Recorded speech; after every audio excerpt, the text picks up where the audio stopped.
বরিশালের বাকেরগঞ্জ উপজেলার পূর্ব শত্রুতার জের ধরে ৭৬ বছরের বৃদ্ধা মোহাম্মদ হালিম গাজীকে পিটিয়ে হত্যা করা হয়েছে বলে অভিযোগ করেছেন পুত্র মনসুর গাজী।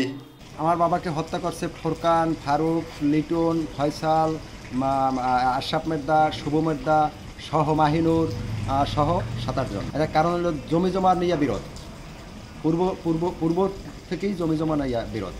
ঘটনা হচ্ছে ৪ তারিখে আমার চাচাতো ভাই বশিরের একটা হাজিরার দিন ছিল। ওইখানে আমার চাচাতো ভাই বশিরের সাথে আমি উপস্থিত ছিলাম। আর আমার বড় ভাই সে ৪ নম্বর সাক্ষীও ছিল। ওই জের ধরে তারা আমার উপর খুব আক্রোশ, এবং ওরা ওখান থেকেই বলে আসছে বরিশাল থেকে যে বাড়িতে গেলে আইস্তরে খবর আছে। এরপর তারা বাড়িতে যাইয়া ভাড়াটিয়া লোকজন সহ তারা অবস্থান নেয়। এই অবস্থানের নেয় এবং আমিও বাড়িতে যাই। যখন আমাদের স্টেশন খেয়াঘাট ওখানে উপস্থিত হই, তখনই আমার মামি আমাকে ফোন করে বলে যে তুমি বাড়িতে যাইও না, বাড়ির অবস্থা ভালো না, তুমি আমাদের বাড়ির এই দিক আসো। এই করার পরে আমি ওই আমার মামা বাড়ির ভিতরে যাই, ঢুকিয়া তার ওই ব্যারের পাশে দাঁড়াইয়া আমি ওই আসামিদের বকাঝকাগুলো শুনতে পাই। এমতো অবস্থায় আমার বাবা ঘর থেকে বাইরেইয়া উজু করার উদ্দেশ্যে যখন পিছনে যাওয়ার পথে ওরা বকাঝকা আরও বেশি করে। আমার বাবা বললেন যে দেখ, তোরা বকাঝকা করিস না, জমি জমার ব্যাপার, আইন আদালত বসবে, তোরা মারিয়ে ফেলামো। কথা আয় মারিয়ে ফেলে, আমি মারিয়ে ফেলা। এই কথা বলার সাথে সাথেই ফোরকান সে নামিয়া আমার বাবাকে মাথা ধরিয়ে চৌকটের সাথে বাড়ি দিয়ে চিরতরে শেষ করে দেবো এই কইয়ে ফালাই দেয়, এবং অন্য যারা তারাও এই করে। এরপরে আমিও দৌড়ে বাড়ির মধ্যে চলে আসি। বাড়ি আসলে আমার উপরও তারা অত্যাচার হামলা করে, আমার ভাইয়ের উপরও হামলা করে। এক পর্যায়ে তারা বাড়ি থেকে চলে যায়। এরপর আমার বাবাকে আমরা কোলে তুলে নিয়ে ঘরে শোয়াই। বৃষ্টির কারণে অনেক বিলম্ব হয় স্বাস্থ্য কমপ্লেক্সে নিতে।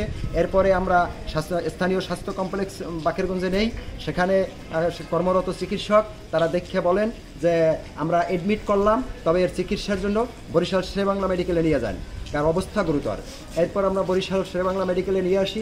রাত 12:30টার দিকে সেখানে তাকে এডমিট করি। এরপর সে চিকিৎসাধীন অবস্থায় থাকে। পরবর্তীতে বরিশালের চিকিৎসক তারা বলে যে আপনার বাবাকে ঢাকা নিতে হবে, তার অবস্থা গুরুতর, টাকা পয়সা ম্যানেজ করেন। এই টাকা পয়সা ম্যানেজ করার উদ্দেশ্যে আমি আবার ভোররাত্রি বাড়িতে চলে যাই। এরপর সকাল ভোর 5:30টার সময় 5:30 কি 5:40-এর সময় আমাকে ফোন দিয়ে মেডিকেল থেকে জানানো হয় আমার বোন যে আমার বাবা ইন্তেকাল করেছেন।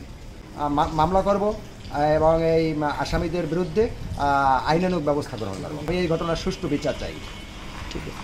বৃহস্পতিবার ৪ জুলাই সন্ধ্যা ৭টায় উপজেলার গারুরিয়া ইউনিয়নের চর আউলিয়াপুর গ্রামে এই ঘটনা ঘটে।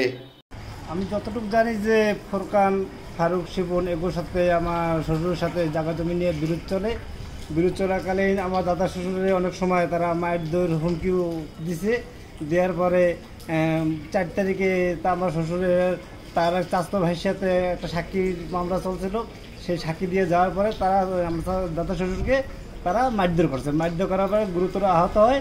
তারে বাংলাদেশ স্বাস্থ্য কমপ্লেক্সে নেওয়া হওয়ার পরে তারে ভবিষ্যতে রেফার করার পরে তারে ঢাকা নেওয়ার উদ্দেশ্যে তারা রেফার করতে চাইছিল। তাকে তো আমরা তাকে সেখানে রাখছি যে পরের দিনকে নিয়ে যাব, কিন্তু নিয়ে আমরা যাইতে পারি। তার 5 তারিখ সকালবেলা 5:30টার সময় সে চিকিৎসা অবস্থায় ওইখানে মারা যায়। আমি এই ঘটনার সুষ্ঠু বিচার চাই। পরে বরিশাল শেরেবাংলা মেডিকেল কলেজ হাসপাতালে চিকিৎসাধীন অবস্থায় গতকাল ৫ জুলাই ভোর 5:30টার দিকে তিনি মারা যান। মৃত হাতেম গাজী বরিশাল বাকেরগঞ্জ উপজেলার ১০ নং গারুরিয়া ইউনিয়নের মৃত এলেম গাজীর ছেলে। জায়গা জমিলে বিরোধ, এই জন্য আর কি ফোরকান, ফারুক, মাইনুর, ফয়সাল, এই লিটন, শিপন এরা আর কি আমি সাক্ষী দেওয়ানে এই হামলাটা ৪ তারিখে, আর সে মারা গেছে ৫ তারিখে। আমি তাদের শাস্তি দাবি করি।